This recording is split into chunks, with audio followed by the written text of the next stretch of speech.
Hello everyone, Osman here. In today's video, I'm going to show you how to add an exit pop-up to your blog. Have you ever visited a website or a blog where you're trying to exit the page and something like this appear where it's asking you to enter your name and email? This is called an exit pop-up. So I'm going to demonstrate to you how to actually add this to your blog. So this is my blog, and if I'm trying to leave the blog, so I'll just refresh that to show you.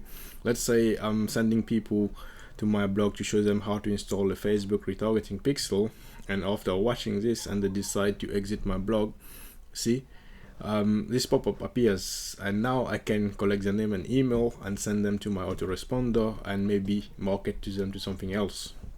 Right, so for this example, I'm going to use my friend Louise Haitley.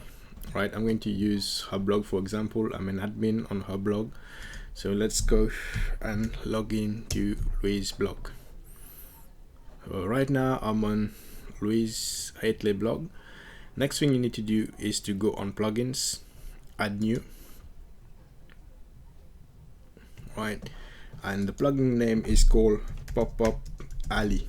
That's the plugin name. You type in PopUp Ali, and here you go. You see that one appears, PopUp Ali. You click on install now. It does take a couple of minutes to actually install. Right, so once it installs, you need to click on activate, and once it's activated, you will see it appear on your left here. So you click on PopUp Ali, right, and something like this will appear. Don't worry about that.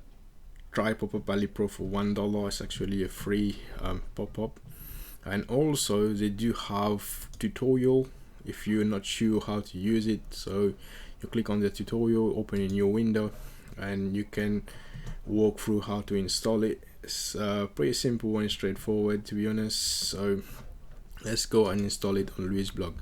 So for pop-up number one, I will call it Louise newsletter. Right, once I've done that, see a drop down where it says exit, where you want people to exit. When they exit, this pop-up will appear.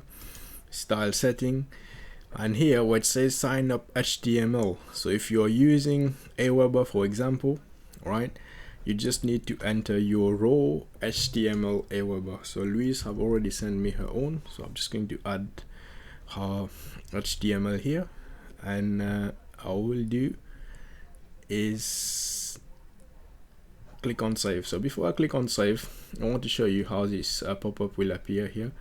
And here where it says enter your first name and email, and you can says introduce yourself to the program, you can take that off and upload image. I don't want image for the time being, and you'd say join Louise Haitley newsletter for free tips and training, or you can just put join my newsletter. This is an example, so you get the idea. Join my newsletter for free tips and training, because people already know they're on Louise Haitley blog, and you can change the color, you can change everything. So for this example, I'm just going to demonstrate to you how I've added an exit pop-up. Right, so I hope you enjoy this video, and I'll see you on the internet.